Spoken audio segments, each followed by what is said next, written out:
Hola a todos, esto es Mir64 y bienvenidos a esta serie de vídeos en la que nos disponemos a corregir el Mir Convocatoria 2018-2019.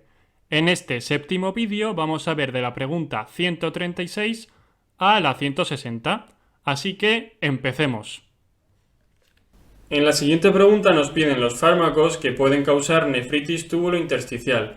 Estos fármacos pueden ser antibióticos como las sulfamidas de la opción 3, AINES, inhibidores de la bomba de protones o alopurinol, entre otros. Sin embargo, el salbutamol, que además se suele administrar por vía inhalatoria, no está entre ellos, así que la opción a marcar es la 2. La siguiente pregunta es sobre análisis de orina según el tipo de insuficiencia renal. La opción falsa es la 1, pues una orina baja en sodio y muy concentrada es característica de un fallo renal prerrenal, no de uno parenquimatoso. Otra característica de la orina prerrenal, aparte de estar muy concentrada y ser muy pobre en sodio, es que tiene mucha urea. En cuanto a la orina del fallo renal parenquimatoso, tiene menor osmolaridad y menor concentración de urea, pero mayor concentración de sodio. En la siguiente diapositiva os dejo una tabla que podéis usar para distinguirlas. En la siguiente pregunta nos piden cuál de los siguientes tipos de daño renal no se ve en el mieloma múltiple, siendo la opción a marcar la 2, la vasculitis necrotizante. La proteinuria de Bence-Jones es aquella que contiene cadenas ligeras. Estas cadenas ligeras pueden causar acidosis tubular renal, en concreto proximal o tipo 2.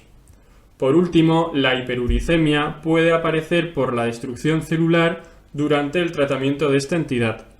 También podríamos encontrar hipercalcemia por destrucción de masa ósea. En la siguiente diapositiva os dejo un resumen del daño renal en el mieloma múltiple.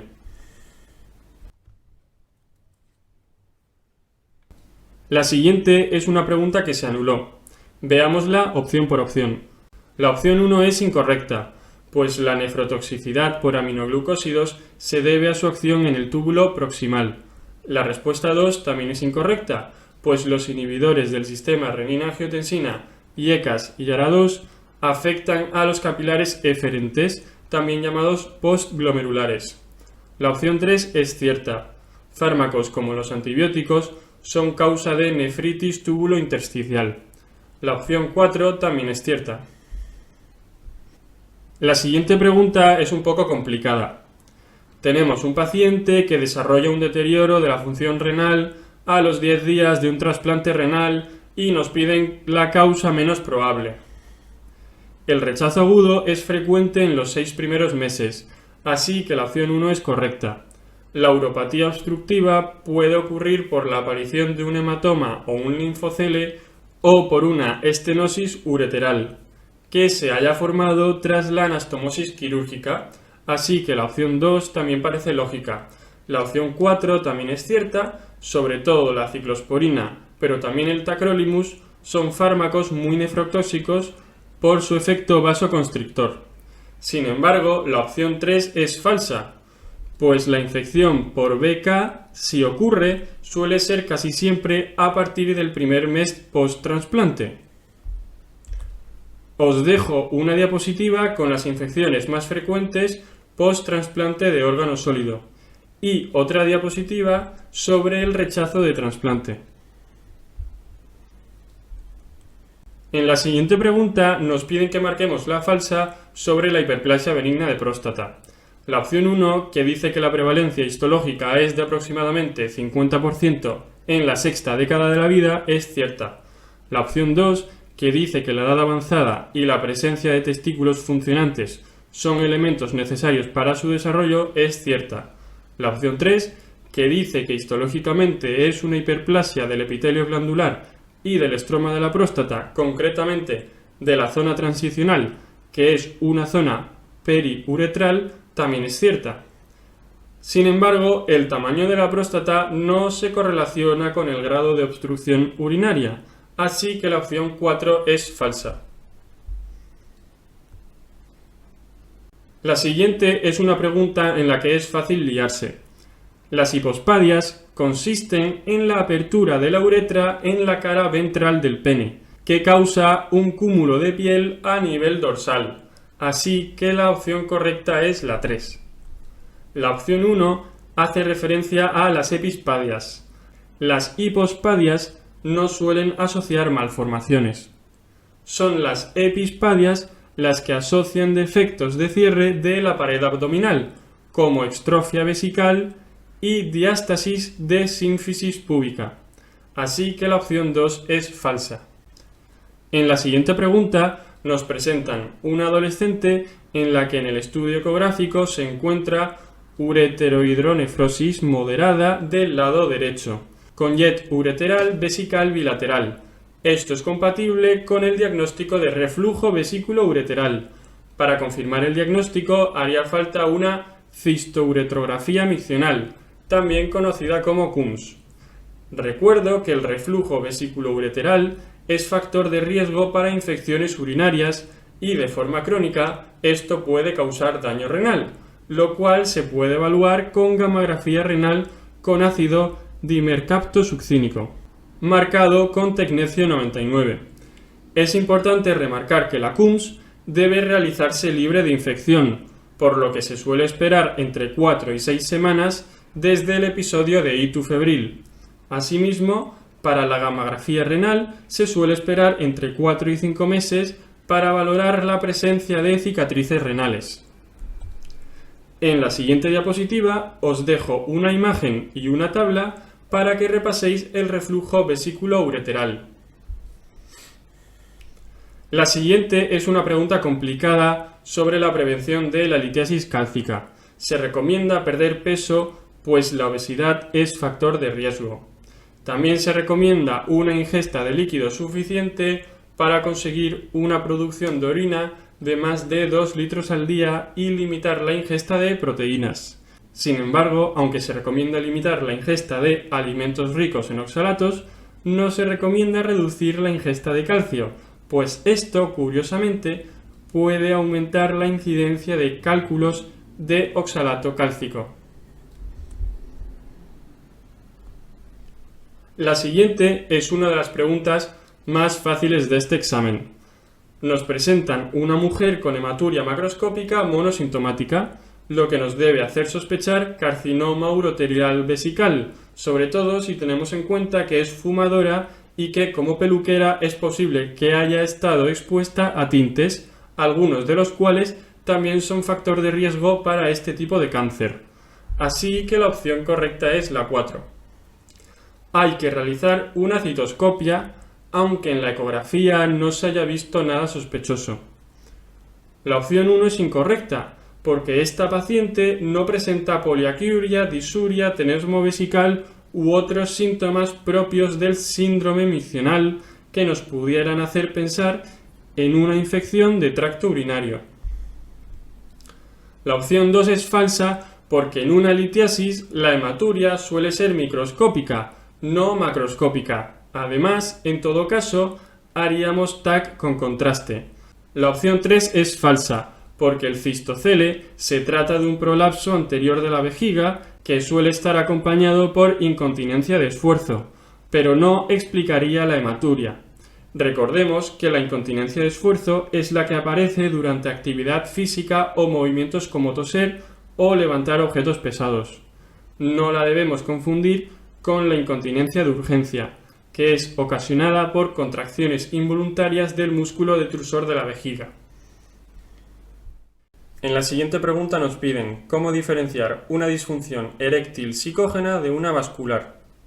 En cuanto a la opción 1, un registro nocturno de eventos que muestre erecciones con rigidez elevada, esto es, con aumento de la circunferencia del pene mantenidas en el tiempo y que se repiten varias veces durante la noche, indican generalmente indemnidad neurovascular de la erección.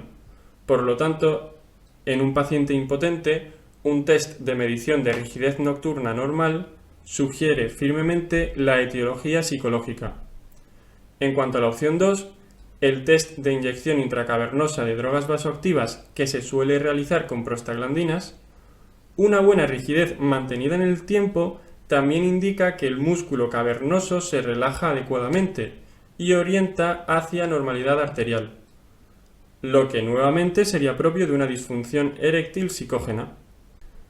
Por último, la ecodoppler que nos comenta la opción 3 también sería útil, pues nos ayudaría a valorar el diámetro de las arterias cavernosas, la velocidad de flujo, la resistencia periférica y el flujo venoso del pene. Por ello, la opción falsa y por tanto la opción a marcar es la 4. La determinación de la testosterona sirve para descartar un origen endocrino de la disfunción eréctil, pero no arroja datos sobre el estado vascular del pene o de una posible impotencia psicógena. En la siguiente pregunta nos piden los hallazgos que esperaríamos encontrar en la exploración de un paciente con crisis asmática grave. El asma es un cuadro obstructivo y como tal produce sibilancias expiratorias por el estrechamiento bronquial, además de expiración alargada. Sin embargo, en caso de crisis especialmente graves, es posible llegar incluso al silencio auscultatorio. Por último, la percusión es timpánica por atrapamiento aéreo, así que la opción correcta es la 3. Es cierto que el silencio auscultatorio nos podía despistar, pero las opciones 1 y 4 son incorrectas por hablar de percusión mate. Y la opción 2 es incorrecta porque dice que lo que se alarga es la inspiración. En la siguiente pregunta nos presentan un paciente con bolet costal por traumatismo que desarrolla hipoxemia grave y nos preguntan cómo actuar, siendo la opción correcta la 1. Debe realizarse intubación orotraqueal e iniciar ventilación mecánica. Es importante que no nos dejemos engañar por la opción 4 e intentemos reparar el bolet costal, pues aunque está presente en este paciente, el problema principal que ha causado la hipoxemia es la contusión pulmonar que éste asocia. Este mismo concepto se repitió de forma casi literal en el siguiente MIR, en la pregunta 128. En la siguiente pregunta nos piden que marquemos la incorrecta sobre la ventilación mecánica protectora en el síndrome de distrés respiratorio agudo, que consiste en usar un volumen tidal entre 6 y 8 mililitros por kilogramo de peso, evitar una presión meseta en la vía aérea mayor de 30 o 40 centímetros de agua para evitar el barotrauma, utilizar una FiO2 mínima para mantener una saturación del 90% y ajustar la PIP inicialmente en valores bajos como 4 centímetros de agua para luego ajustarla según necesidades de forma que mantengamos la permeabilidad alveolar al tiempo que se previene la distensión excesiva y el cierre-reapertura. Por todo lo comentado, la opción incorrecta es la 1. En la siguiente pregunta nos piden cuál de las siguientes es una contraindicación de la cirugía de reducción de volumen en pacientes con EPOC, siendo la opción a marcar la 3, pues si las lesiones enfisematosas son heterogéneas de distribución difusa, es decir, si están dispersas por todo el pulmón, será difícil extraer estas lesiones a la vez que respetamos el parénquima sano. La cirugía de reducción de volumen está indicada en enfisema de predominio en lóbulos superiores en pacientes menores de 75 años, con FEP1 menor de 45% y con mala tolerancia al esfuerzo tras un programa de rehabilitación respiratoria. En la siguiente pregunta nos piden la situación desde el punto de vista del equilibrio ácido-base en un paciente. Al tener pH alto está en alcalosis. Como además tiene la PCO2 disminuida, podemos decir que está en alcalosis respiratoria. Por último, como el bicarbonato prácticamente no ha descendido de sus valores de referencia, podemos decir que estamos en una alcalosis respiratoria aguda. Si el bicarbonato hubiera descendido más para causar una acidosis metabólica y así compensar la alcalosis respiratoria, hablaríamos de una alcalosis respiratoria crónica o alcalosis respiratoria compensada. Por tanto, como la PCO2 está disminuida, podemos confirmar que el paciente está hiperventilando. En la siguiente pregunta nos piden que marquemos la falsa con respecto a la neumonitis por hipersensibilidad, una enfermedad causada por inhalación de polvos orgánicos. En esta pregunta tenemos que marcar la opción 2. Curiosamente, en esta entidad no existe aumento de eosinófilos ni de IgE, a pesar de su nombre. Lo que sí podemos ver en el lavado broncoalveolar es una linfocitosis, sobre todo a expensas de los linfocitos CD4 positivos, así que la opción 4 es cierta. Normalmente se distingue entre la forma aguda y la forma crónica. La aguda ocurre a las horas siguientes a una exposición masiva a los antígenos, así que la opción 1 es cierta. La fase crónica de la enfermedad se caracteriza por la aparición de fibrosis pulmonar, así que la opción 3, que nos habla de un patrón reticular difuso en la placa de tórax, también es cierta. En la siguiente diapositiva os dejo un resumen de la neumonitis por hipersensibilidad. En la siguiente pregunta nos presentan a una paciente con derrame pleural de aspecto lechoso con triglicéridos por encima de 110 miligramos decilitro, es decir, estamos ante un quilotórax. La causa más frecuente son los traumatismos. Sin embargo, en este caso no nos mencionan antecedentes traumáticos y sí la presencia de adenopatías, así que probablemente su causa en esta paciente sea un linfoma, aunque no nos lo pregunten. El tratamiento de elección inicial del quilotórax consiste en colocar un tubo de drenaje y administración de octeótrido, así que la opción correcta es la 3.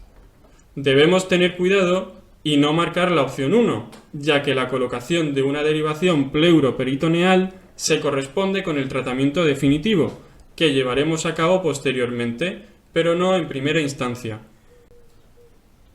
En la siguiente pregunta nos presentan un paciente con afectación del hemitórax derecho, que asocia disminución de las vibraciones vocales, desviación de la tráquea hacia la izquierda, matidez a la percusión y ausencia de murmullo vesicular. Todo ello es compatible con derrame pleural derecho, así que la opción correcta es la 4. Descartaríamos el neumotórax porque la percusión sería hiperclara en vez de mate. Descartamos la atelectasia porque esta asocia desviación ipsilateral del mediastino, no contralateral como el derrame. Por último, descartamos la condensación porque habría un aumento a la palpación de las vibraciones vocales y no habría desplazamiento de la tráquea o el mediastino. En la siguiente diapositiva os dejo un resumen de la semiología pulmonar. En la siguiente pregunta nos presentan un paciente que, tras inmovilización de la pierna por esguince, desarrolla un cuadro de tromboembolismo pulmonar con inestabilidad hemodinámica asociada. Y nos piden cómo tratarlo, así que la opción que tenemos que marcar es la 3, fibrinolisis. Normalmente usaríamos heparina, pero la situación de alto riesgo hace que esté indicada la alteplasa, así que la opción 1 es incorrecta. En cuanto a la tromboendarterectomía, es una terapia de segunda línea, es decir, recurriremos a ella si la fibrinolisis no es efectiva, así que la opción 2 es incorrecta. En cuanto al filtro de vena cava que nos comenta la opción 4, se implanta en aquellos casos con sangrados activos o alto riesgo hemorrágico, en los que la anticoagulación está contraindicada o bien cuando el paciente ya está en tratamiento anticoagulante pero sigue teniendo tromboembolismos recurrentes. En la siguiente diapositiva os dejo el manejo general del TEP. Es importante que nos quede claro que la fibrinolisis actúa degradando el trombo, de forma que está indicada en situaciones de alto riesgo en las que tenemos que revertir la inestabilidad hemodinámica de los pacientes. Por otro lado, la heparina o el filtro de vena cava solo sirven para impedir nuevas trombosis, pero no degradan activamente los trombos actuales, de forma que están indicados en pacientes de riesgo moderado bajo. Por último, comentar que la duración mínima del tratamiento anticoagulante son 3 meses cuando es el primer episodio en pacientes con factores de riesgo reversibles, como pueden ser cirugía, traumatismo o inmovilización transitoria. En caso contrario, se recomienda mantenerlo indefinidamente. En la siguiente pregunta nos piden que marquemos la falsa sobre la cefalea en racimos. La opción 1, que dice que tiene una duración entre 30 y 180 minutos, es cierta. La opción 2, que nos dice que se acompaña de lagrimeo, rinorrea y signo de Horner homolaterales al dolor, también es cierta por ser la cefalea en racimos una cefalea trigémino autonómica. La opción 3 es falsa por ser más frecuente en varones. La opción 4 es cierta, Pues el tratamiento sintomático puede hacerse con oxígeno al 100% por mascarilla o con triptanes subcutáneos. La profilaxis se suele hacer con verapamilo. En la siguiente diapositiva os dejo una tabla de diagnóstico diferencial de los distintos tipos de cefalea. En la siguiente pregunta nos presentan 4 antiepilépticos y nos preguntan cuál de ellos no disminuye la eficacia de los anticonceptivos orales, siendo la respuesta correcta la 1, el valproato, pues es un inhibidor del citocromo P450. Tanto el fenobarbital como la fenitoína y la carbamazepina son inductores enzimáticos hepáticos y como tales inducen el citocromo P450 a metabolizar más rápidamente fármacos como los anticonceptivos orales, disminuyendo su efectividad. En la siguiente pregunta nos presentan un paciente que ha desarrollado alucinaciones por tratamiento con levodopa y nos preguntan qué antipsicótico deberíamos usar, sabiendo que tiene Parkinson y queremos evitar síntomas extrapiramidales como efecto secundario del antipsicótico. Entonces, antes de nada, yo repasaría los antipsicóticos. Los típicos o de primera generación son antagonistas competitivos de los receptores dopaminérgicos D2. Sin embargo, el bloqueo de este receptor causa síntomas extrapiramidales por su acción en el circuito nigroestriado y aumento de liberación de la prolactina en la hipófisis, es decir, hiperprolactinemia. Los antipsicóticos atípicos o de segunda generación no solo bloquean los receptores dopaminérgicos, sino también serotonérgicos, de forma que provocan menos síntomas extrapiramidales y funcionan mejor frente a la sintomatología negativa de la esquizofrenia. Los antipsicóticos, además, se pueden subdividir en antipsicóticos incisivos y sedantes. Los incisivos son más potentes, así que se usan a dosis bajas para evitar su mayor tasa de síntomas extrapiramidales. Los sedantes pueden provocar otro perfil de efectos secundarios por su acción contra los receptores muscarínicos, adrenérgicos e histaminérgicos. Así que, volviendo a la pregunta que teníamos entre manos, la opción correcta sería la 1, la quetiapina. Pues el haloperidol es un antipsicótico típico, la risperidona tiene un perfil más incisivo que sedante y el lorazepam es una benzodiazepina. La siguiente pregunta es sobre la demencia de cuerpos de Lewy. La opción 1 es cierta, pues estos pacientes presentan fluctuaciones en su estado cognitivo, es decir, demencia, como el mismo nombre de la enfermedad nos indica. La opción 2 es cierta, estos pacientes presentan un trastorno de conducta asociado al sueño REM, al igual que los pacientes con Parkinson. La opción 3 es cierta, existe una reducción en la captación del transportador de dopamina en las pruebas de neuroimagen funcional. Sin embargo, recordemos que la administración de levodopa en estos pacientes suele conllevar casi más efectos secundarios que beneficios, pues la demencia con cuerpos de Lewy asocia alucinaciones visuales y la levodopa las puede empeorar. Por último, la opción falsa y por tanto la que tenemos que marcar es la 4, que nos dice que existe limitación en la mirada vertical, especialmente en la mirada inferior. Sin embargo, esto es propio de la parálisis supranuclear progresiva. Por último, aquí os dejo unas diapositivas para que repaséis la demencia con cuerpos de Lewy y los trastornos del movimiento.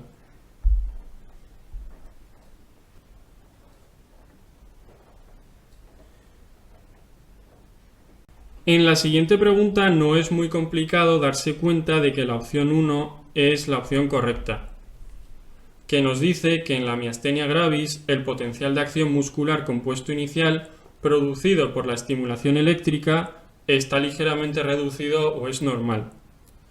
Sin embargo, sí es bastante complicado darse cuenta de que el resto de opciones, sobre todo la 2 y la 4, son incorrectas. En la siguiente diapositiva os dejo un resumen de los patrones electromiográficos de las patologías que aparecen en esta pregunta.